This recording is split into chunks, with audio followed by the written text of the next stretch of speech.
Is getting revenge ever worth it? Tell me your revenge stories. So I was working at a 7-Eleven for just shy of a year. The store was a franchise, which means it was independently owned by a Lebanese guy whose IQ is probably somewhere in the 80s. He treated us all like trash. The only person who made more than minimum wage was the useless clerk he was cheating on his wife with, who for some reason made $15 an hour. This guy never did anything by the book. If he thought it would make him more money, then the law didn't apply to him. Nobody at the store ever got lunch.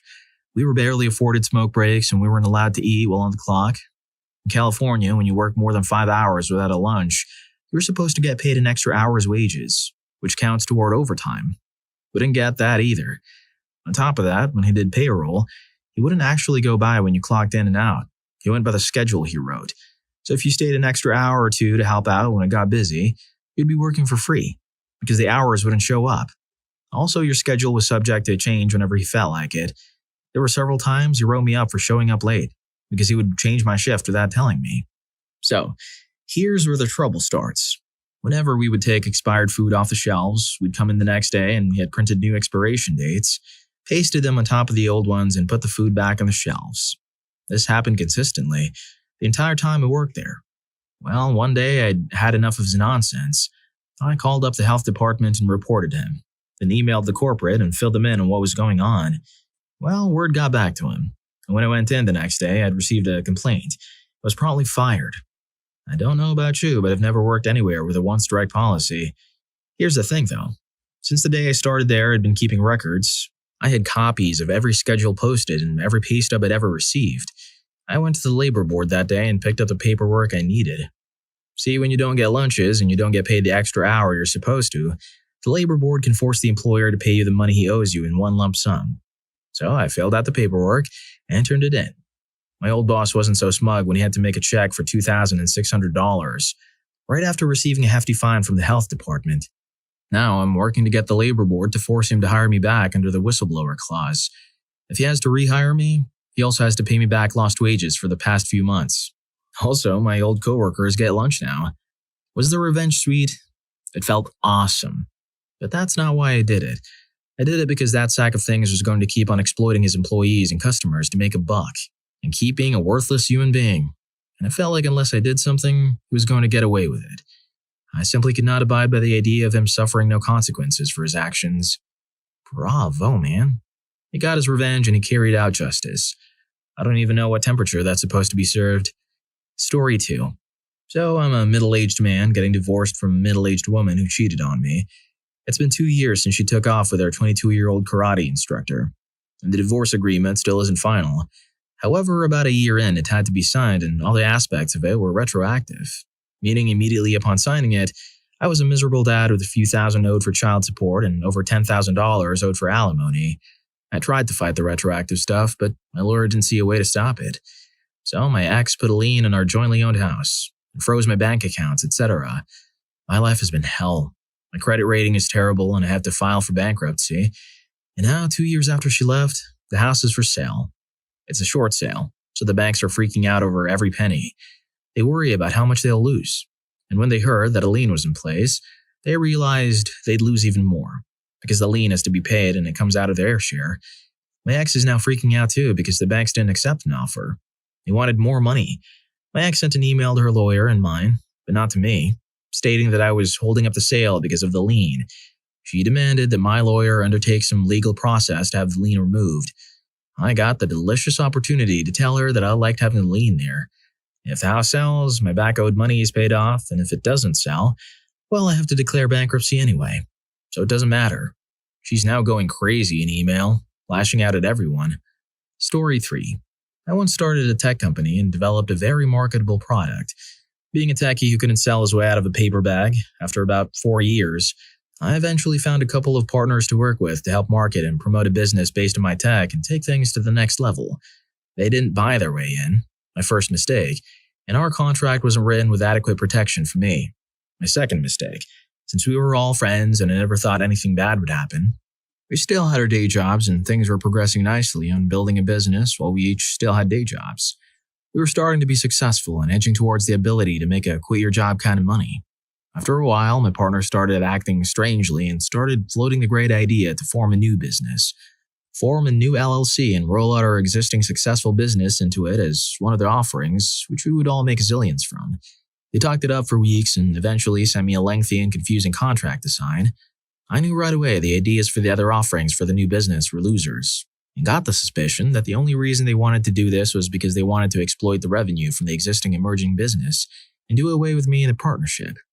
I smelled a rat, and my spidey senses were tingling. Since one of my roles was systems admin, I spent one afternoon perusing their email on our server, and in a matter of minutes, I found hard evidence of their plot to perform the aforementioned merger and promptly make use of a clause which would allow them to vote me out and leave me high and dry. It certainly explained why they were champing at the bit for me to hurry up and just sign the new contract already. Closer scrutiny of the proposed contract showed that they would have been able to mess me out of the deal with no payout and leave me with nothing. They were going to shaft me out of 8,000 hours of development time and were going to be making money off my technology for who knows how long. I immediately picked up my jaw off the floor, did some research, went to a lawyer, and devised a plan for me to be able to walk away from the partnership and operate the business on my own. This was tricky and took way too much time and money because of the lack of protection I had due to a lousy contract between us. I was successful. I was able to oust them, and I still operate the business to this day, all on my own. Here's the revenge part. My now former partners went on to start their new business. One of the evil partners still had a day job as VP of sales for a company in the same industry as the new company they were building. I won't say who or what industry, but this was a clear conflict of interest in a narrow business space. This person was mining the Rolodex and stealing clients away with the goal of jumping ship and running the new company with a purloined client base. I knew all of this, and this was one of the reasons I didn't want to merge companies to begin with, since this behavior was illegal, unethical, and just plain icky. I waited a suitable amount of time to distance myself from the situation, then sent a package to the owner of the company for which the evil partner still worked and provided evidence to their efforts to undermine and steal all their clients. Results were as expected. Evil partner was fired and sued. This was years ago, and every time I remember what almost happened to me and the events that I dodged, I just laugh and thank my lucky stars. The fact that I was able to give it right back to evil partner makes me smile. So yes, revenge can be satisfying when applied to well-deserving schmucks. Moral of the story, even if you have to trust in your partners, money changes things. Get a lawyer and have a real contract written up to protect yourself. Don't try to mess over your partner if they can read your mail, or at least use Gmail when doing so. Reading others' mail is wrong. Don't do it, unless you have to. Having people, who are supposed to be your friends, steal and profit something you built with your own sweat and tears would probably have hurt worse than any breakup. Story 4. Long story short, maybe. Well, my girlfriend of then 6 years and I had broken up. Well, more accurately, she had broken up with me. This was 4 months after us moving across the country from NJ to CO under her request, so she could live near her parents. I'd gotten a job, but other than that, I was a stranger in a strange land. She asked me to move out of the apartment that we had just gone, even though her parents lived right down the street and she could easily go live with them. She could not afford our apartment on her own. I could, and she eventually did jump ship and I lost my deposit. And I had nowhere to go. I pleaded with her to give me the apartment. She didn't care. Her whole mentality through the whole thing was that she was not giving an inch for any reason, even if it was for the benefit of everyone. Anyhow, one day I went back to our place to talk to her. I really wanted her back and I couldn't understand why, out of the blue, she didn't want to be with me after 6 years or so. I kept asking her if she was with someone else, because to me, that would be the nail and I would just move on. But she insisted over and over that this wasn't the case. Sometime during this conversation, she said she was going to go to my friend's house and have him come pick me up. I had nothing. I sold everything I had, including my car, to get us to Colorado. This friend had dropped me off there after I requested he do so. I was living on his couch and many others, so at this point, my ex went to get him to come get me. When she was gone for some unknown reason, I decided to check the voicemail. The first message went something like this. Hi, Tina. Listen, you need to change your voicemail. It says we are not home, and well, if Alex calls and hears that, he's going to know that you've had a boyfriend the whole time you've been dating him. And that is how I found out. I was devastated and fuming angry at the same time. The truth. It finally came out and she'd been lying to me and cheating on me this whole time, and she dragged me across the country, by happenstance, to do it. So I did what any rational person would do under these circumstances. I changed the access code to voicemail, and then changed the outgoing message to, "Hi, this is Albowitz. Unfortunately, I'm not at home right now because Tina has been unfaithful to me and has been sleeping with a guy named Alex. Of course, she never fessed up to it and thought it would be easier to just kick me out of the house and home with nothing more than the shirt on my back and her lies denying her infidelity in my head. And I also said some other choice things. But for the most part, that is the message I left. Well, since the phone was in my name, she had a hard time getting that message off the voicemail. So for weeks after that, anyone who called when she was not home was greeted with that message. And since she didn't have much of a reason to call her own number and hear the message, she didn't know I had changed it for some time and was livid when she found out. I'll admit, though, I did get a small amount of satisfaction from it. She did everything she could to make the breakup as rocky as possible while I bent over backwards to appease her. So this, as small as it was something for me to hang my hat on. For the record, I'm rather sure she didn't know the guy until after we moved to CO, so it's not like she had a plan. Story 5. When I was in 4th grade, we took a class trip to the symphony and I loved it. If you've ever heard a live symphony, then you know how amazing the sound is. I'd never heard something that awesome before and was so excited that I turned to my friend next to me and made a comment. Something like, "Wow, this is totally rad." Well, there were 2 girls sitting behind us and they complained to the teacher, saying that my friend and I had talked through the whole performance and ruined it for them. Well, my buddy and I got in some serious trouble for that and we had to sit in detention for several recesses. Detention was super boring. No talking or reading. You just had to sit there. With nothing else to do, I plotted my revenge. The next week, I brought some chocolate-flavored X-Lax to class. I apologized to the girls for being such a terrible disturbance during the symphony and offered them the chocolate just before class got started. First hour passed without any action, but in the middle of math, things got interesting. It's important to say that our teacher was a pretty old-school authoritarian and had a very strict hall pass policy. Only one student out at a time. So as the girl started to squirm and act uncomfortable, I told my friend to take the hall pass. Almost immediately, the girl's hands went up, asking to use the bathroom. No go, as my buddy had the hall pass. They squirmed and pleaded and begged, and still, our teacher wouldn't let them go. And then that magical moment I hadn't dared hope for. In the middle of reviewing our multiplication tables, they soiled their pants. So awesome. So much win. Everyone in the class nearly passed out laughing, then nearly passed out gagging. It was soon revealed that I was responsible and I was sent to the principal's office and my family was threatened with criminal charges. But the months of teasing that those 2 little chicks endured made it worth it. Story 6. Some details changed because it involved celebrities. When I was on my first trip to India, I was mistreated by a photographer. The guy was a schmuck on many levels and constantly defended his actions against me by saying, "Hey, at least I didn't touch you." On a non-mistreating level, he constantly uses people, including his distributors, lying and making up sob stories about his past. Anyway, he knew I would be going to China where I would be visiting a very famous photographer who he considers his idol and greatly admires and aspires to be like. All of a sudden, he changed his tune, flattering me and everything, and gave me a copy of his portfolio, begging me to give it to this photographer when I met him. I took the portfolio. Fast forward a few years. This photographer and I are good friends and I met the schmuck again. We start talking and I'm pretending that everything's happy and wonderful. I mentioned that I met famous photographer. His eyes lit up. I talk about famous photographer for a while and schmuck is obviously getting jealous. Then I act as if I've suddenly remembered something. "Oh, remember how you gave me that portfolio to give to photographer?" And he said, "Yes?" So excited and expectant. I didn't give it to him. Schmuck. What? Me. I didn't give it to him. I did, however, warn him and all of his students and colleagues not to work with you as you're a liar who uses people and can't be trusted. Then we went out for drinks. Schmuck. What? Why did you do that? Me. Today's lesson is, if you're going to treat someone like trash, I highly recommend not asking them for major favors later. The alternate lesson is, if you're going to treat someone like trash, you might want to avoid trying to mistreat someone who works very closely with people who are the key to your future as a celebrity. Oh, there's my phone. Bye. He looked broken. It was beautiful. Story 7. Revenge is an art form. It has an impact and is needed to keep the karma revolution going. Here's the situation. In college, my neighbor was crazy. She would call the cops on us and even made me and my roommates go to mediation over nothing. I never knew she had an issue with us. Never ever called me, never even hinted at any issues she had with us. So, after making our lives a living hell, dealing with the cops on a daily basis from anonymous calls and ridiculous allegations, I decided to take some revenge and make her life a living hell as well.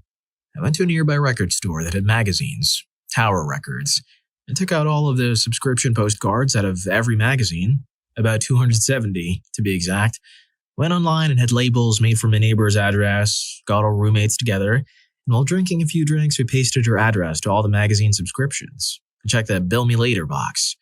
Well, I hope you can imagine what happened next. It took her over 2 years to unsubscribe to all, although I think she gave up. She would have to write letters to each magazine provider and then credit her if she missed payments. Lo and behold, she moved. Moral of the story, karma's a witch. Story 8. About 7 years ago, I stole my friend's girlfriend. His words. He blamed me or us for ruining his life. She ended up dumping me in June last year. Reasons kept changing at the end, and she led me on with what started as a need space, then need own apartment, then break up. My policy is the best revenge is to live well. It just so happens she's a little insecure and frankly, a bit nutty, and she was always jealous of my success. I got a better job, dated a bunch, and had some fun. She kept the same job, but her pay was decreased. She's dating a guy that's really not all that great now. She disowned most of her mutual friends over the past month because she feels they abandoned her and took my side by hanging out with me and my new girlfriend, which would be understandable had she not been bringing her new guy to gatherings for months. The final revenge will be when I get back the car I sold for the money to get her an engagement ring, which I never bought. I've been very, very mature about this whole situation, but I plan an active public campaign of gloating once I get it back. Story 9. When I was 8 years old, a girl at school tried to tie me with a skipping rope. I broke free and broke her skipping rope in the process. She proceeded to tell on me to the teacher, probably because she was a good girl and I was a little schmuck, evidence of this fact in a moment. The teacher believed her and ordered me to either fix the girl's skipping rope or buy her a new one. Sensing an opportunity, I said I'd fix the girl's skipping rope. It was one of those hollow rubber ones, a bit like a hose with rubber handles at either end.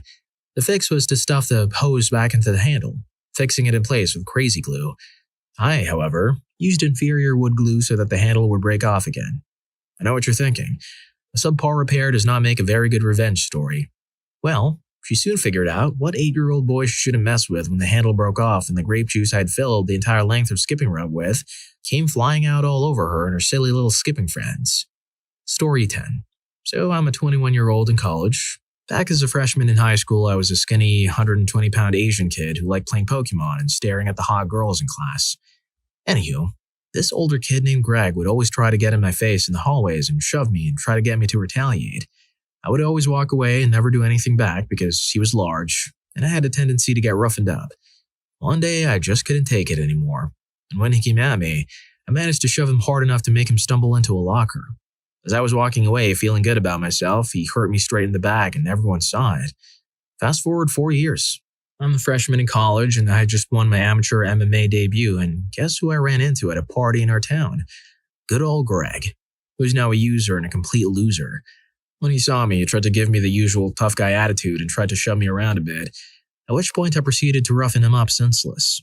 He avoided everyone for weeks after. Did I feel bad about it after? Babies don't sleep this well. Tyler Durden.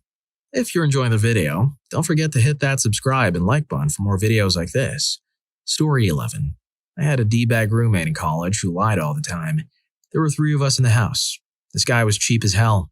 Only paid the rent, didn't want to split costs for a washing machine or an answering machine, wanted to use some online service. This was in the early 2000s. Me and the other roomie, who ended up being my best friend, split the costs in the washing machine and answering machine. D-bag roomie ends up using both without ever paying for it. He would make up stories about himself and put others down to make himself look better. He took his videos and put them in my room when I was away, and he would tell visitors that I had a bunch of videos and that it was all mine. He was an expert manipulator. I got to the point where he was making up so many things about me. I'm pretty non-confrontational, so I never called him out on it. I was really depressed because it was affecting my relationship with my other friends because of all the things he was making up about me.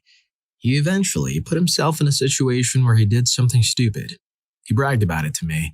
When he realized that he was going to be in trouble, he had the audacity to beg me not to tell anyone. With my best poker face, I told him I wouldn't. Then I thought long and hard about it. And in the end, I told my friends. I only had to tell one. It started a whole chain reaction where his web of lies came crashing down. He was completely alienated. I had a chance for revenge and I took it. I don't know if I'm proud about it or not. The end result was that I ended up exposing a schmuck for what he really was. Story 12.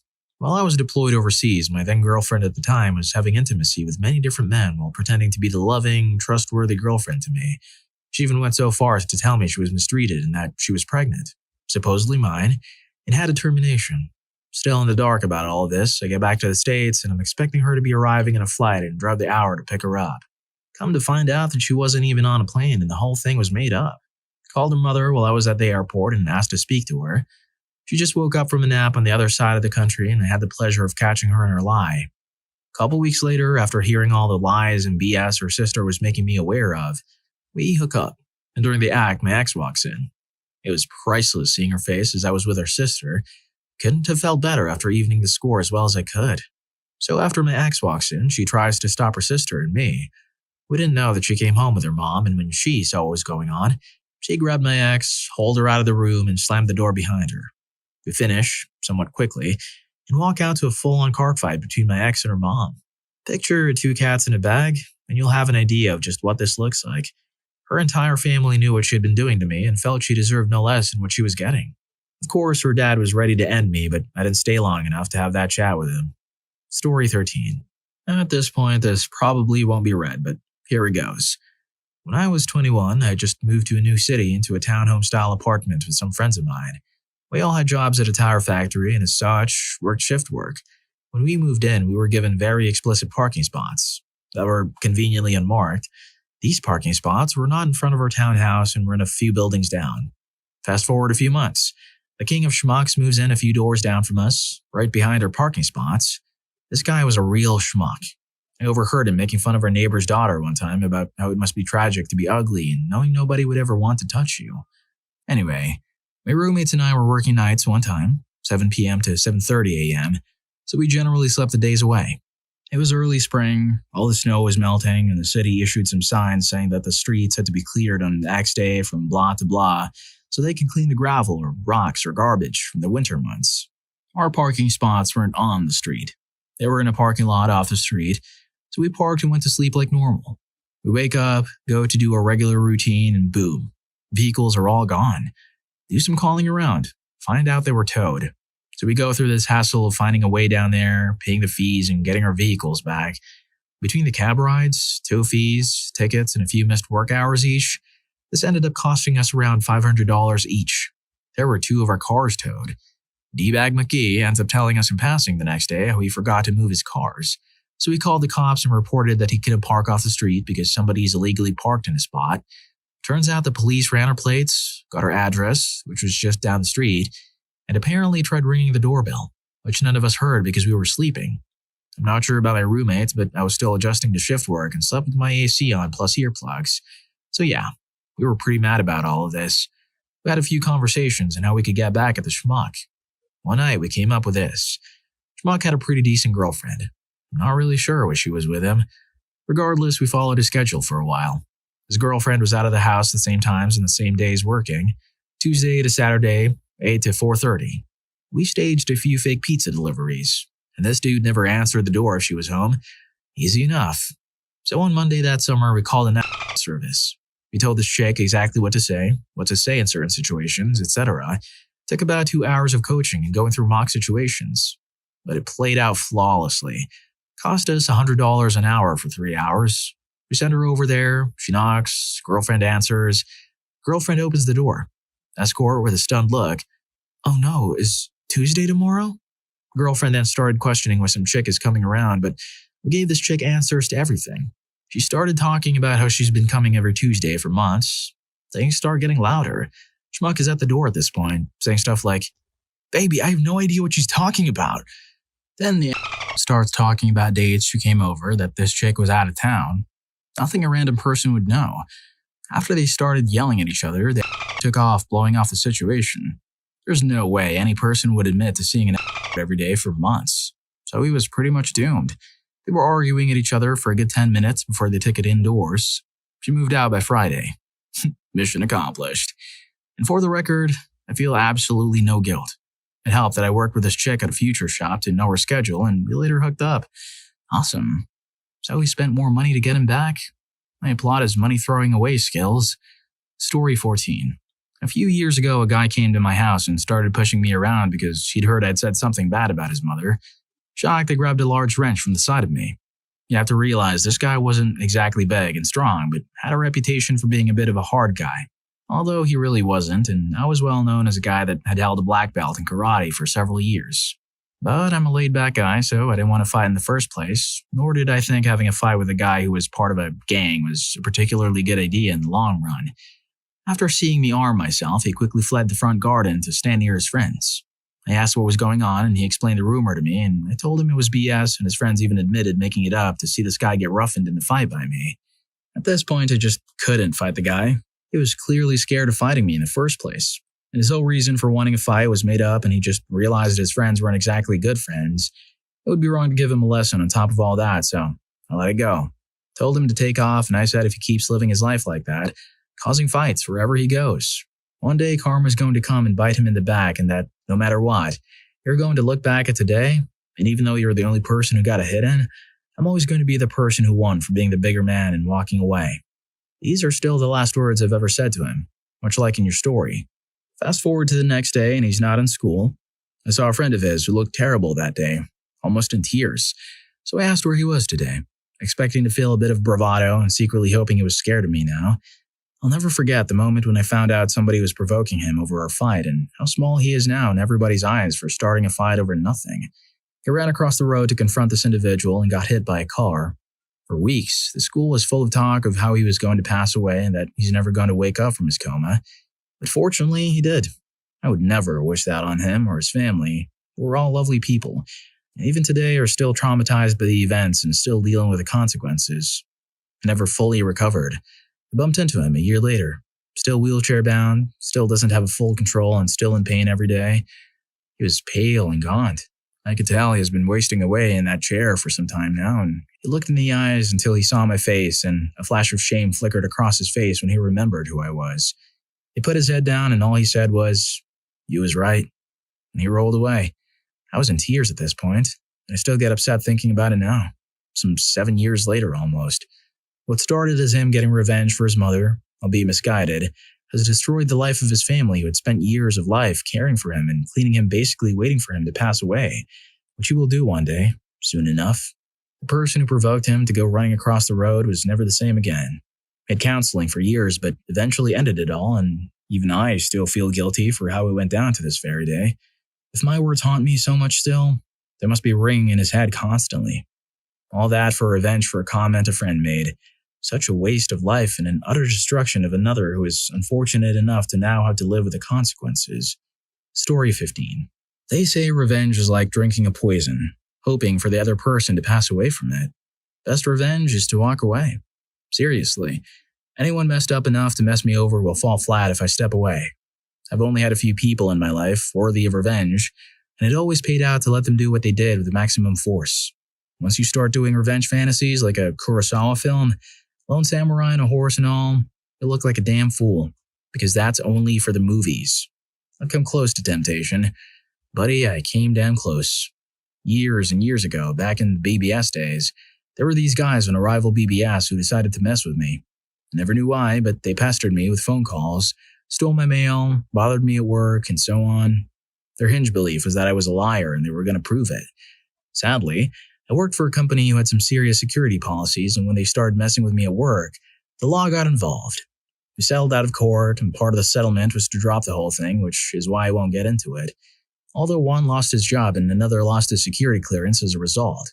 I guess that was kind of a revenge, but again, I did nothing.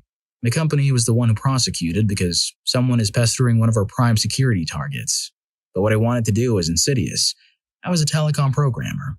I had access to some of the largest call centers in the world. Here's what I wanted to do. And let's say two of the people were named Dave and Jane. Disclaimer, this is 1990s technology. This might not work anymore. I had Dave's and Jane's phone numbers. I had access to a huge call center in Jacksonville where calls were routed by a complex formula of call priorities, agent groups, and contracts of so many calls had to be answered in X time. What I would have done is taken one of the trunks and programmed one of the phone numbers. Let's say Jane's is part of the outgoing group. Given the time of day and percentages, Jane's number would be selected and forwarded about 2 to 3 times an hour during peak call times, and possibly none during non-peak. But since this was not assigned to an agent, there was no code for pickup, so the call would be passed blindly. There would be no response since Jane was not a call center, and when she hung up, the call would end. The caller to the call center would get the menu, get forwarded to Jacksonville, and then go to what sounded like silent space. Eventually, the customer would get angry, hang up, and call back. Jane, on the other hand, would get 2 to 3 calls an hour around lunchtime, and then from about 5 p.m. to 1 a.m., she'd pick up the phone and then hear silent space. Then, I assume, hang up. But it gets better. I could program the ANI, caller ID, to anything I wanted. So I'd put Dave's number there. Dave was married and so was Jane, but to different people. Dave and Jane used to be together years prior and were still good friends. She'd probably call Dave back and go, "What?" Dave would deny he was calling her, of course. After a few nights of this, either Dave or Jane would call their phone company because, damn it, Dave's not calling her. She can't block the number either, because Dave's number is really not calling her. That's just what shows up in her caller ID. It was really some untraceable 888 number. Dave and Jane's relative spouses might also be suspicious. The phone company probably would think they were lunatics. They would have no record of them calling one another. Of course, eventually they'd find out someone was calling Jane, but phone companies are notorious for not caring. And suppose they did. Suppose they were hot in the case because Jane was a very important customer. They would eventually trace the calls to a trunk in Florida. Then, if they still cared, they'd find out that it was a call center and would call the main line there and get some of the most incompetent techs that still were able to function as adults without nursing care. I doubt they'd care either. But maybe one would. And he'd have a telecom technician take a look at it. Guess who that was? I'd get a call. Bell Atlantic says that one of our outbound trunks is calling someone. Can you look into this? Of course I can. Then I'd move it to Ogden or Phoenix or Oklahoma or even the Philippines. Hell, I had 13 call centers to choose from. The end result was Jane would have to get a new phone number, which back then was costly and a pain in the back. If I made it her cell number, this was before you could transfer numbers, so she'd probably have to break the contract and get a new carrier. But I thought about it and decided not to. Given the 0.01% chance I would have been found out, then, buddy, I'd be in trouble. And I didn't want to stoop to their level. Eventually, Jane was one of the ones fired from her job for her antics against Punk Walrus and his company. That was good enough for me. Story 16. This will probably get buried. Oh well. I've not yet had the need, but a couple of ones I've been told about spring to mind. My dad shared a wall with some noisy neighbors. I decided to have an all-night party, and the sound came through the wall and kept him up. Dad had a reel-to-reel tape recorder, which would store hours of audio, so he set up a microphone, recorded a large section of the party. Then around 6 a.m. the next morning, he pushed the speakers up against the wall, hit play, and went out for the day. The neighbors were livid about the noise keeping them up. A friend of my dad's had neighbors above him who were inconsiderate and loud all the time. A creative guy. He installed a hook in the ceiling and floor and used a turnbuckle to tension a cord between the two. He then played the cord with a cello bow. He could tune it, and the noise it made was a deep hum. Since it was using the whole frame of the room as a sounding box, nobody could work out where he came from. General car revenge ideas.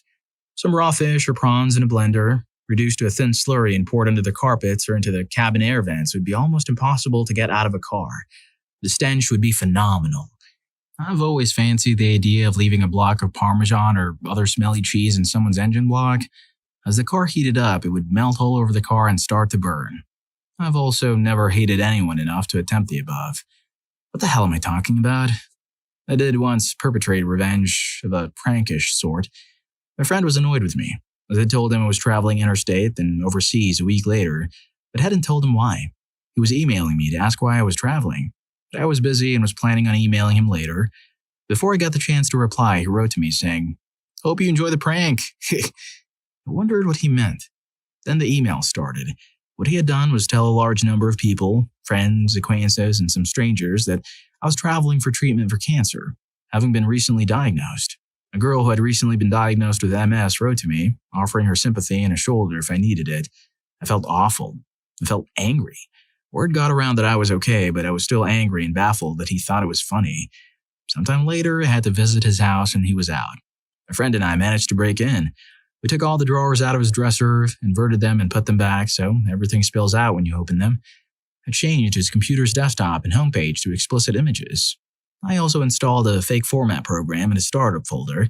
It looked just like the real thing, but when you click cancel, it proceeded to run an exact copy of the format process, including thrashing the hard drive. It was scary, even when you knew it was fake. I didn't know he had no backups of his copyist writings. He started backing up after this scare. He called me later, livid. The intrusion had annoyed him. The fake format thing had almost stopped his heart. When he calmed down, he said that I owed him some revenge. Oh, and I married this girl with MS. Story 17. I live in a small suite-style dorm and was given a random roommate. She had little interest in me and would usually ignore me. The amount of food she wasted made me want to cry. To give you an idea, she made pasta noodles, and instead of storing them in the Tupperware containers I bought, she left them out on the counter for 3 days, assuming they would dry back to their original state, then threw them out. I had to make my own fruit fly traps for all the leftovers. During Christmas, she left me with all of the trash to clean out, even though it was entirely her food. Eventually, my roommate gets herself a boyfriend. He came over to her room all the time, like they never alternated. It was always that room. There was a vent between the two rooms, which made their giggly, flirty, kissy intimacy and whatnot beyond frustrating. To give you an idea, the sound of kissing is now a pet peeve of mine. It makes me cringe and I get extremely angry. I tried to drown them out with Team Fortress 2 blaring and turning up my music and sleeping with headphones, but still to no avail. So one day I decided to have a TF2 LAN party in my room for my roomie to come back to. That was all fine and dandy until some other friends came along with a massive table that barely fit in the main area, brought a smoke machine, and started playing poker while listening to old 50s music. She came in late and found a bunch of random men. I'm the only girl in this room. I'm in my bedroom with the door closed playing there. So she's completely freaked out and assuming they're smoking. The boyfriend clues in faster and spots the smoke machine. After a moment, I come out and say hello to her as normally as possible. They go into their room, squeezing uncomfortably around the table and into their own bedroom. We stayed there until 5 in the morning. I go on the next day as if nothing happened. On the last day of school, I left before her and let her clean up her own mess. I also took the router that the two of us bought and never spoke to her again. What is the best revenge on a cheating partner? My wife left after I had a health issue so she could enjoy her life. I recovered, joined the gym, joined a whip dancing club, and got out with friends at least 4 nights a week. Took my grown kids out fishing on the weekends. Dated some, but more importantly made a lot of lady friends that really helped raise my self-worth. 11 years later, I married a fantastic woman who makes my life wonderful. We've been together for almost 30 years now, and she told me she owes my ex a debt of gratitude for making me available. My ex quickly married someone she met at a bar who refused to work, and she had to support them both. She's still unhappy with her life, so as far as I'm concerned, the best revenge is to forget they even exist and enjoy your life. Story 2. From a person who's been cheated on by 2 different partners, the best revenge is no revenge. Start taking care of yourself more. Go to a movie or dinner by yourself. Maybe pick up an exercise plan and begin appreciating the fact that you can find happiness all by yourself. They may never regret their behavior, and that's not for you to ponder. Going to bed every night with a clear conscience, knowing that you did your best and still have love in your heart, is a beautiful thing. Be well, friend. Story 3. Instead of focusing on revenge, put all of your energy into improving your life. Stay sober, stay focused, get therapy, start a journal, exercise, and if you have a job, get serious about your work. These are the things I did after my partner of 12 years cheated on me. I'm proud to say that as a result, I've lost 40 pounds, had several promotions, upgraded my house, bought a new Jeep, built a hot tub for it in my backyard, and I now take regular vacations. Now she's very unhappy with her choices and, unfortunately, stuck in an unhealthy relationship with a man she left me for. I almost feel sorry for… Nah, not really. Lol. Girl, bye. Story 4. When I was in my 20s, I was with this girl I really cared about. I truly thought it was going to last forever. She was beautiful, sweet, smart, and independent. I got a real sense she wanted to be with me. I needed to be with someone. Made me feel great. One day, I caught her sleeping with another guy. I was absolutely devastated, but instead of yelling, screaming, and acting violent or angry, I just said, "Oh crap, sorry," and left. I never picked up the phone again. I never went to get my stuff or any of their nonsense. I just cut her off. She called and left voicemails and texted me. It started out as, "You have to let me explain," to "Please give me another chance," to "The fact that you showed no emotion or anything and have just cut me off shows you never cared about me anyway." Eventually, she said she hated me and was glad she did it. Then she would apologize and say, "Please talk to me." It was pretty obvious that my reaction was eating her up inside. It hurts, but you move on. It's fine. In the end, she wasn't the right one. I'm happily married with 2 kids, 2 dogs, and a house now. Life is full of ups and downs. Don't let them define you. Story 5. My ex-wife wasn't cheating, but judging me by the lifestyle of others. Everything wasn't good enough. Not enough money, not enough traveling, old cars, etc. Everyone was doing better than us. I tried to explain and convince her that having a flat, a car, and no debt is good by today's standards, and that I'm sick of being compared to her friends. Towards the end, she was openly showing interest to her colleagues. She thought she could do better.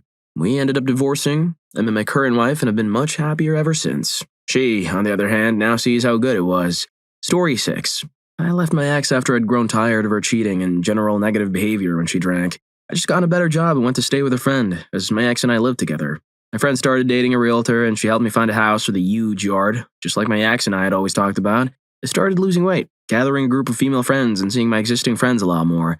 So I went from being a downer in an apartment to a happy homeowner. She, on the other hand, immediately moved from one relationship to another until she ended up with someone who was a regular at the bar where we both used to work. He eventually went to jail, and she then married a guy she reportedly despises. I only know all of this because it's been 4 years and she still randomly gets hammered and sends me a short novel of texts about how bad things are and how much she misses us. Story 7. You know what is not the best revenge? After breaking up, immediately entering into another relationship. It's not a competition against the person who screwed you over. There's nothing to win, and only potential mistakes to be made. This is an opportunity for you to assess the situation. Work more on yourself, post-mortem your relationship, and identify the red flags you failed to see. If finding true committed love is what you seek, it will come to you in time, but give yourself that time. Story 8. Level up in every way possible. After leaving my cheating ex, I took time to work on myself. I got in shape and acquired a skill that now earns me great money. I eventually met my wife of 12 years now, who's so gorgeous that even my ex gave me credit. Plus, she's an RN who's going back to school for a master's degree. I like the fact that we don't need each other. We want each other. My ex was and still is a cashier. There's nothing wrong with that, but I've surpassed her in so many ways. I'm also a homeowner now, while she roommates with a friend. It's really her loss. I live in a small town here in Rhode Island, so I bump into her once in a while, and yes, she might have broken my heart once, but I took her soul, and to me that's the ultimate victory. Story 9. This wasn't me, but my neighbor. He came home a few days early from deployment to surprise his wife for their anniversary. He walked in to find her and his best friend in their bed. He threw both of them out the window. Fortunately, it was the first floor, into a snow-packed yard. He promptly locked them out of the house. This was Fairbanks, Alaska in January, so it was about negative 50 degrees Fahrenheit outside, which is damn cold. I was out with my dogs and happened to witness the whole thing. I was passing away of laughter. His command was called, military police were called, she was given some clothes and went to her mom's house, and we never saw her again. I think he got the good end of the deal. He got out of that marriage with no kids and no alimony, and his command didn't read him in Article 15. He got a divorce and owed her nothing. His buddy, also active duty, was charged with adultery, which got him busted down to an E-nothing quicker than you can blink. Lost his pay and was confined to the barracks for a year. My neighbor told me everything. He was more than willing to spill the tea in that situation. Story 10. My mom told me this story. Someone she heard of, I can't remember if it was her friend or someone she saw on TV, found out her husband had been cheating. She didn't say anything, she just dumped him. She said she'd outgrown him and he wasn't good enough for her or something like that. She never mentioned the cheating. She never gave him the satisfaction of seeing her hurt. She never let him give excuses. She was the one in charge. He was nothing. He's the one that left feeling small and useless. More power to her. I don't think I'd be that strong. Story 11. Don't bother with revenge.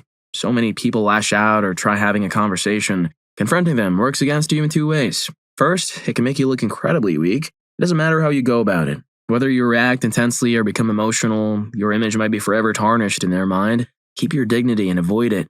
Second, you might end up saying or doing something you'll regret, only for it to cause problems for you later. This could even involve legal consequences. The only case where you should confront them is if children are involved. There's no real way around it then. In all other cases, the best move is to simply disappear. If you're married, you can work towards the divorce after you've distanced yourself. And although it might not be a traditional form of revenge, ghosting them like this will definitely leave them feeling quite insignificant, which they might deserve. Story 12. Cheating is a symptom of entitlement and a flawed character. You realize you didn't really love them. You loved the image, the front they put up, and your idea of them. Going no contact, getting some therapy, and then building a wonderful life for yourself is the way to go. You deserve better than someone that is damaged. Maybe there will be tearful voicemail messages. Maybe you'll never hear from them again because they know you know who they really are. Either way, why waste your energy? You have better things to do and a new life to build. Story 13.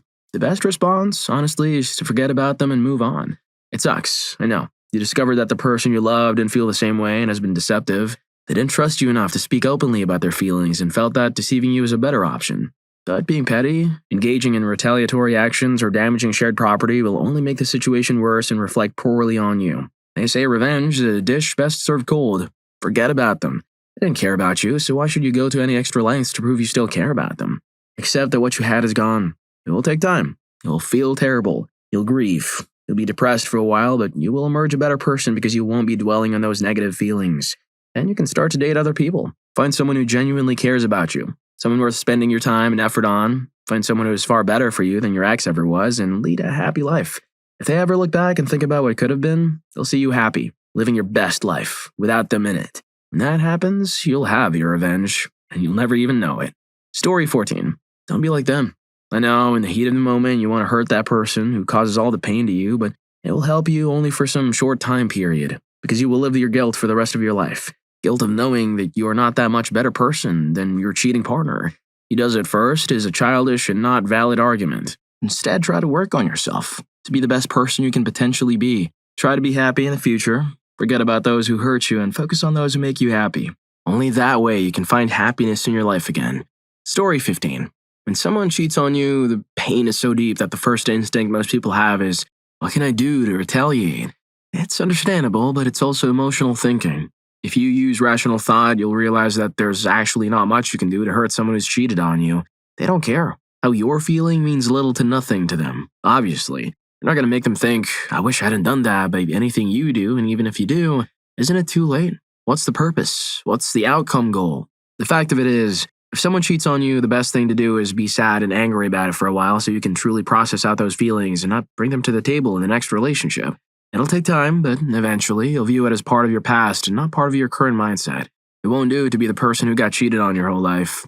Ignore the cheater. Process the negativity the best you can. Don't be cheated on forever and live the one life you've got on this water rock as happily as any of us can in this mess.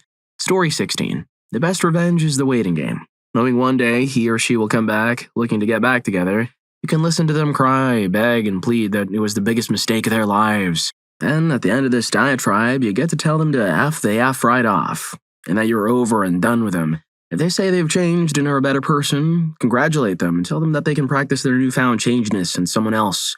Remind them that you will never give them another chance to deceive you the way they did before and to never contact or speak to you ever again. Bonus points have set in an ever-increasing volume in a restaurant. Having already paid your portion of the check and left an excellent tip for the server so you can walk out while they're publicly sobbing with tears of sweet revenge. Story 17. When my girlfriend and I got really serious and decided to be exclusive, she said to me on the phone, I want you to listen to this very carefully.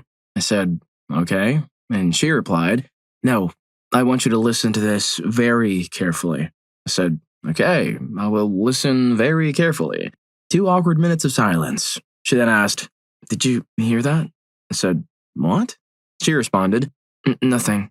She continued, I'm not going to nag you. I'm not going to follow you. I'm not going to check your texts or your cell phone, but if you ever lie or cheat on me, that's just what you're going to hear from me for the rest of your life. I hope it reads like it happened. It was a little theatrical, but pretty convincing. 2 years later, we're still talking. Not because I feel threatened, but because I deeply enjoy what we have. Story 18. Okay, I just realized how mature most of the answers are. Still, I'd like to share something I once read in a book. A woman found out that her husband was cheating. Before she confronted and left him, she prepared little surprises. I can't remember all of them, but one was that she sewed dried sardines into the curtain hems. After she left him, the other woman moved in with her ex. A couple of months down the road, they had to move out because they just couldn't figure out where the smell was coming from and couldn't stand it anymore. When they moved, they took the curtains with them. I read it when I was a kid and found it brilliant. Story 19. Be totally indifferent about it. Get your stuff and leave. Don't make a scene or fight. Nothing. Just say, okay, go be with him. I'm out. Even though it may be a gut-wrenching and heartbreaking feeling, I learned a long time ago that people hate indifference. Act towards them like they're just another person that you aren't affected by it. It will mess with their head so badly because you didn't respond at all. They'll be thinking, are they cheating too? Did they just not care about me? What? Why aren't you upset at any of this? It drove my ex crazy when she cheated, and I, from outward appearance, acted like I didn't care at all and literally moved on with my life. It hurt, but I never saw an ounce of emotion from me towards them, good or bad. Story 20. I dated a girl right after high school for quite a while. She cheated regularly, and I, being young and foolish, kept trying to confront the other guys. I finally stopped caring and moved on. Some time went by, and I guess she got tired of guys who treated her poorly, so she came crawling back. I was done with her at this point, but I was also broke and needed tickets to a music festival the following week, so I told her I'd agree to see her for 1 hour in a public place if she brought me tickets to that concert. Astoundingly, she agreed to that absurd request. During that meeting, I then told her I would hang out with her at the 3-day festival. She got us a hotel room close by. She actually did that, too. The first night there, we hung out and then went back to the hotel. We were intimate, and I allowed her to initiate the encounter. The next day at the festival, my chemical romance ended the night, and when they played I Don't Love You Like I Loved You Yesterday, I went up to her, kissed her, and said, "This song is for you." Then I went and enjoyed the muddy ground, and after the set, I ran into another girl I had been talking to for a while, and I left with her instead. Story 21. I used to work doing silver service at wedding venues, and one time, a married couple was renewing their vows. Hours passed, and everything was going great, until the wedding cake came out. The cake had a mountaintop snow scene with 2 figurines in ski gear embracing on top, and another figurine in a 4x4, smoking and wearing sunglasses, driving into the sunset at the bottom. It was a masterpiece. You could see the bride studying the cake, clearly wondering about something. There was a noticeable change in her demeanor. Then came the speeches, where the husband announced to everyone that he had found out about her affair with her ski instructor and that he was filing for divorce, leaving her with nothing. It was incredible to witness, but quite shocking. Story 22. Karma definitely seemed to take care of that for me. The last ex I had, right after my ex-wife, so I guess she might have been a rebound, but I'm not sure, did a lot of nasty stuff. She tried to make my dog run away and talk badly about my mom after my mom told her she needed to learn manners for trying to take a yogurt without asking. The yogurt thing was minor, but you don't talk badly about my mom. Seriously. Anyway, after I broke up with her, 2 weeks later, she was literally married to the most random guy. He later went to jail for harming his ex. The few times I've seen her since we broke up, she's gained a lot of weight and has a much fouler attitude than when we dated. Meanwhile, I'm at the love of my life. Bought a house, and I'm living my best life. Story 23. I let my husband's girlfriend live with us for about 3 months after she told me she had slept with him. I became her friend, and we did a lot of things together. Didn't talk to each other or anything. He would come home from work and have to face both of us. I finally threw her out of the house when she complained to me that I wasn't being fair to her. She was hoping that I would divorce my husband so she could have him. I probably should have done that. Story 24. Currently working on it. She has a tendency to crash events. I have a feeling she'll try and crash a film festival my college is planning, so I'm making my submission with a main character based on her. She doesn't know I know she cheated, so before the movie starts, I'll look for her in the audience and tell everyone if they have any questions about the main character, the one that cheats and emotionally damages the rest. They can ask her. Story 25. I had a boyfriend who cheated. When I found out who was involved with our neighbor and another girl from our gym at the same time, he forgot that I knew his Facebook password. I logged into his Facebook and found that he had been talking to about 41 women. 6 of them were at the I love you stage and thought he was just traveling all the time. So, I sent a mass group message to all 41 women he was talking to and or involved with, letting them all know who I was and what he was doing. About an hour later, he was texting me saying that his phone was blowing up and everyone was calling him an a-hole. LMAO. Karma's a female dog, mother trucker. Story 26. Forgive them if you love them that much and you want to try to understand why they behave the way they do or just leave and try to be happy. Why get revenge? And for what, even? They were an independent person who chose to make a decision. Sure, it's an unethical one, but they didn't commit a crime against you. They made a choice at that moment, maybe with intent to leave you behind or maybe with a regret, but they still have a right to do whatever with their body as a free human being. Revenge is such a useless action. The need for revenge is a useless emotion. I really don't get it. I'll never get it. If your goal is to leave that person in the past and to make them obsolete in your world, why is there even a need for such a thing? If you're enjoying the video, don't forget to hit that subscribe and like button for more videos like this. Story 27. I worked at the same place as my ex. Ironically, she was super paranoid I would cheat with these 2 other girls we worked with. She would regularly tell me how they clearly wanted my attention and it bothered her. It wasn't intentional revenge, but about a week or 2 after we broke up due to her cheating on me, I ended up going to a party where these 2 girls were also present. They both came back to my place afterward, and I had my first triad. Rumors quickly spread at work, and my ex was livid when she found out about it. It really wasn't out of spite that I did it, but it felt good that it got under her skin. She texted me years later when she broke it off with a guy she had cheated with and made some reference to a part of our relationship she missed. I legitimately didn't know who it was from the text alone and had to ask who it was. She embarrassingly had to respond, "It's so-and-so," and tried to recover with some flirty texts. I responded to all of them with pretty ruthless jokes at her expense. She quickly gave up whatever rekindling attempt she was making, and I've gladly never heard from her again. All in all, I'm glad she cheated because it showed me who she was and also solidified my desire to remain faithful in my relationships. Story 28. Not reacting insanely. Understanding that the pain is unimaginable, but they will never be able to say you were some sort of unhinged partner, it's easy to lose your composure in the midst of betrayal. If you stay calm, accept, understand, and move on from the pain, they'll see that they didn't have the control over you that they thought. It takes forever, and sometimes we have to fake it, but don't let them break you. Forget them. Cheaters are losers. Be the winner. That's the best revenge. Story 29. To rise above them, make an even better life for yourself. Just tell them that you're disappointed in their lack of morals and lack of courage. Tell them they will have to live with the guilt and the knowledge that both they and their new partner now know they are people who cheat. If it happened to you, it can happen to them, and they can live with that doubt and fear their whole relationship. And then never lower yourself to vent or tell off the person they cheated with. They're beneath you. If you have kids, limit your discussions to topics concerning your children. Only talk to your ex about the business of divorce or parenting. Meanwhile, go make yourself the best life you can and do what you want. Story 30. Once in a while, I'll send my ex glitter bombs, all from different places, so the package is different each time. I also sign him up for every single thing I come across online. Adopt a panda? Gotcha. Need a payday loan? Why not? Need new windows? Sign him up. He also had some beef with the neighbor, so I contacted the neighbor and told her absolutely everything that he had documented and sent to the building managers. This guy cheated on me while I was recovering from surgery. He took time off work to look after me and help me recover. Instead, he spent the time with a girl I was told not to worry about. Their anniversary is 2 days before he kicked me out of the house. Emotionally, I know I won. I got a great job, my absolute dream house, and am now married and have the most beautiful baby. Story 31. For any bad relationship, including one with infidelity, the best approach is to cut ties completely. Stop seeing them. Delete their contact information from your phone or remove them from your social media. Do the same for anyone associated with them or who reminds you of them, unless that person is a genuine friend who positively contributes to your life. Then use all your amazing newfound free time to get out, do fun things, and meet new people. Eventually, you can seek a new partner who truly deserves you. Perhaps give yourself 3 months to a year of me time before diving into a new relationship. Most importantly, don't look back for a second. Even if your former partner asks you to, maybe especially if they ask you to. If you're having a really hard time not dwelling on them or the pain they caused, try coming up with a word, phrase, or image to think of whenever they cross your mind. This can help you switch the channel in your thoughts and start focusing on anything else. If that doesn't work, consider talking to a therapist. They can help you address any underlying issues that are making it difficult to move on, which may have nothing to do with your ex. Story 32. The opposite of love isn't hate, it's apathy. Dragging around thoughts of revenge is like drinking poison and hoping the other person gets sick.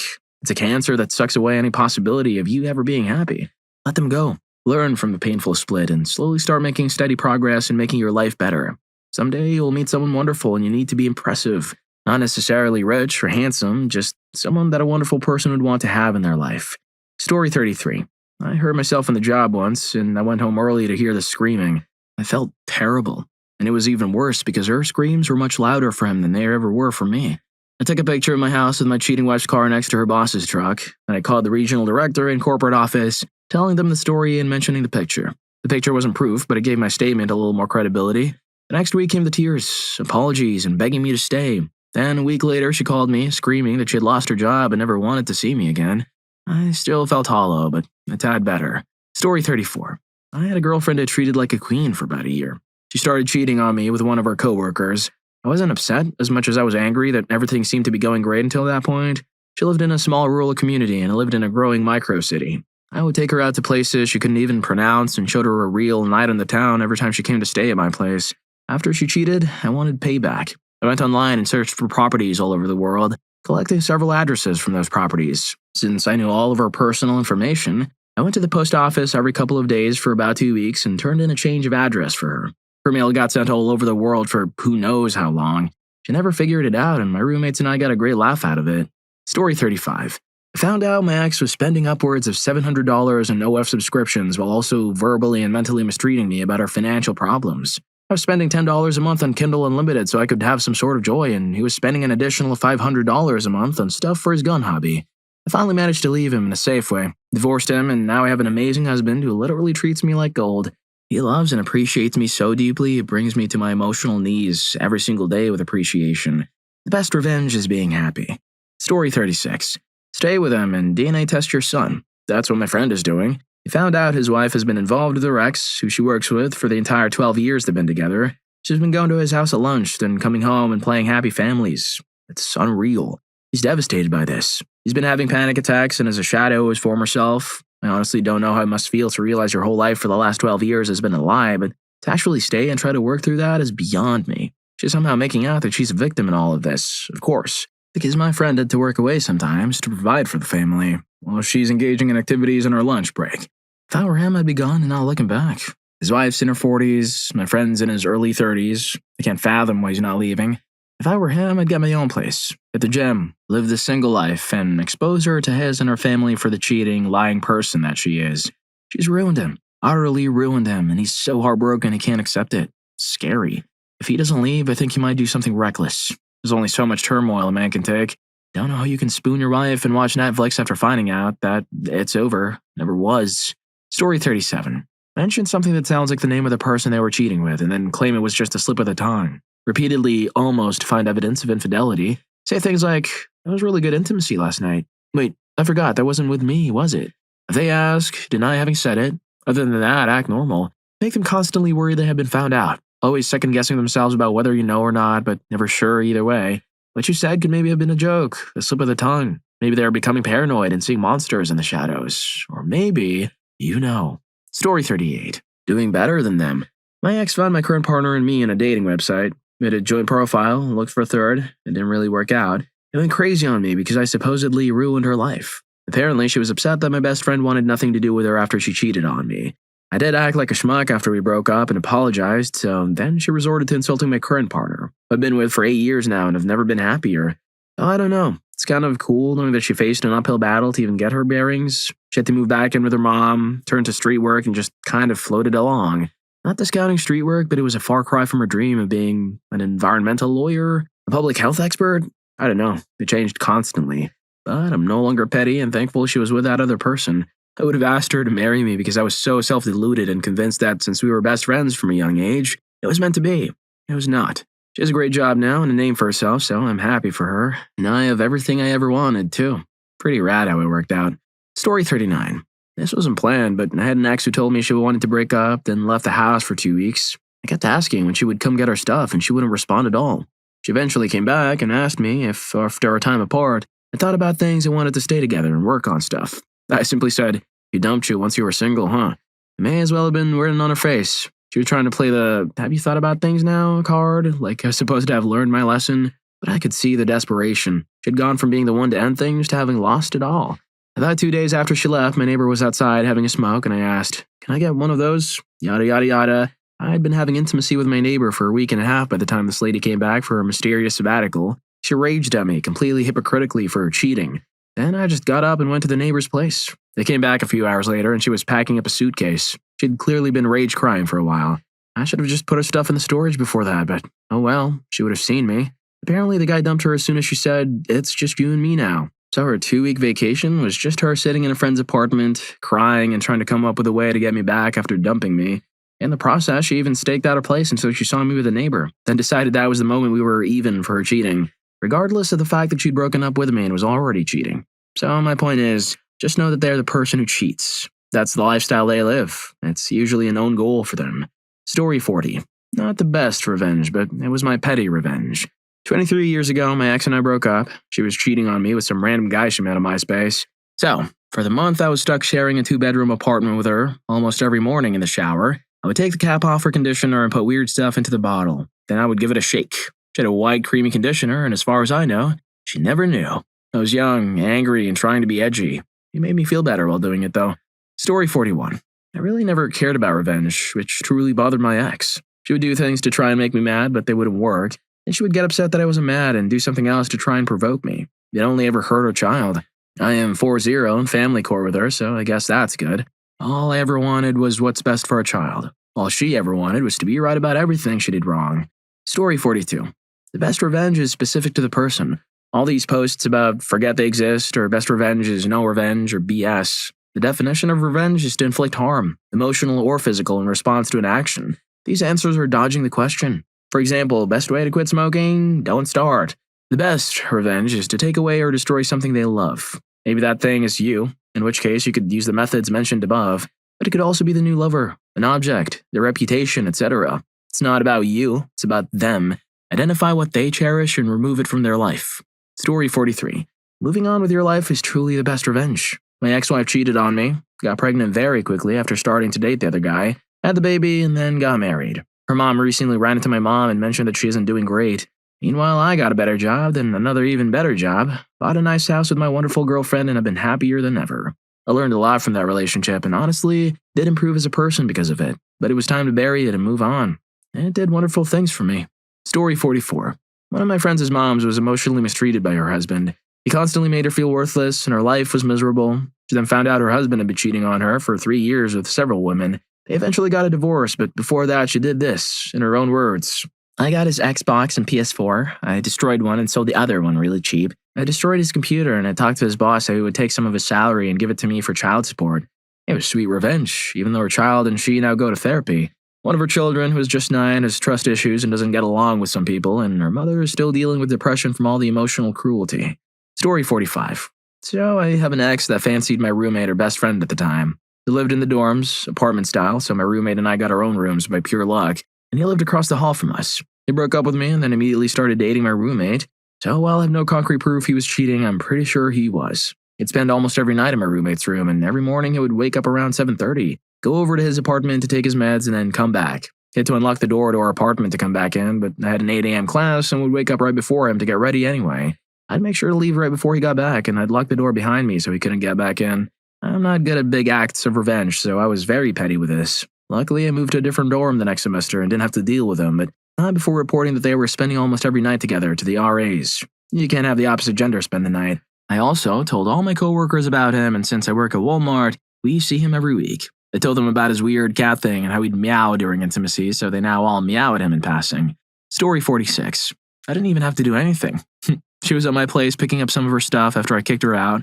While we were loading boxes into her friend's car, she gets a call from the guy she cheated on me with. In short, he said he never wanted to hear from her again, and she broke down in tears and started whining about how much she wanted to be with him, blah, blah, blah. I just picked up another box and said, yeah, it really sucks to find out that you're not enough for the person you love. She looked like she had been slapped. Lol. Story 47. I'm living across the street from my ex. We were married for 16 years, then she cheated on me with a fat American who was apparently her soulmate. I bought the house across the street as a rental and moved in there. 12 years later, I'm very happily married and she's still single. Turns out he wouldn't leave his wife for her. My kids came and lived with me, and every so often I see her and I'm polite. Story 48. Happiness. Either they have no regrets for their actions and will hate the fact that you're too busy being happy without them to even acknowledge them, or they do regret their actions and seeing you so happy they might one day think, well, he must have been a good one if he's capable of being happy without me. And you win by default, just by virtue of the fact that you're happy in itself. But it also has the side benefit that you come out of the breakup looking better off for it, while they have to live with the fact of their own cheating and your lack of needing them back. Story 49. I guess I'm too petty because live a happy life isn't a good enough revenge for me. I'll be doing that with or without a cheater because I don't allow my identity to get consumed by another person. My only ex that I confirmed cheated on me used an anonymous app called Whisper to text people. I had a mutual friend who alerted me to what he was doing and the types of things he was posting. I found one of his posts and started talking to him. I really laid it on thick for about 1.5 months. On the day he finally wanted to meet her, I met him at the bagel shop in town and very loudly announced that I was Lauren, and I hoped he was able to move on with his life the same way I had already moved on with mine. Also, that his stuff had been put in a box and shipped to his mother's address. Would I do that now? Probably not, but I was young and angry. I'd enact much better revenge now. Story 50. Revenge because someone is no longer in love with you? You've been cheated on, and you're hurting. We get it. You're looking for someone to blame, but there's nothing to grab onto. Revenge won't stop the hurt, nor will it bring back love or make you feel better. What's worse is that, statistically, it might happen again with someone different. Solution: live an amazing life where you don't need validation from others to feel good about yourself. Don't pin all of your happiness or sense of self-worth on someone other than yourself. We like to think that we love unconditionally, but that's nonsense. When we love, we have millions of little conditions that must be met, or we move on to someone who may offer us those things.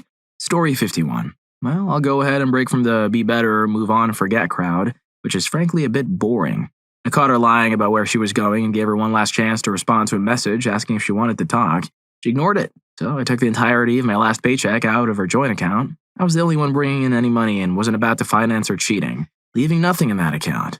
And I turned her phone off for the night, slept like a rock, and woke up the next morning. I turned her phone back on and asked if she was ready to talk yet. According to her, she was done with me and it was just a test to see if I trusted her. No, I don't trust you, crazy lady. Well, if you like these stories, here's more. YouTube thinks you're gonna love this. Catch you in that better.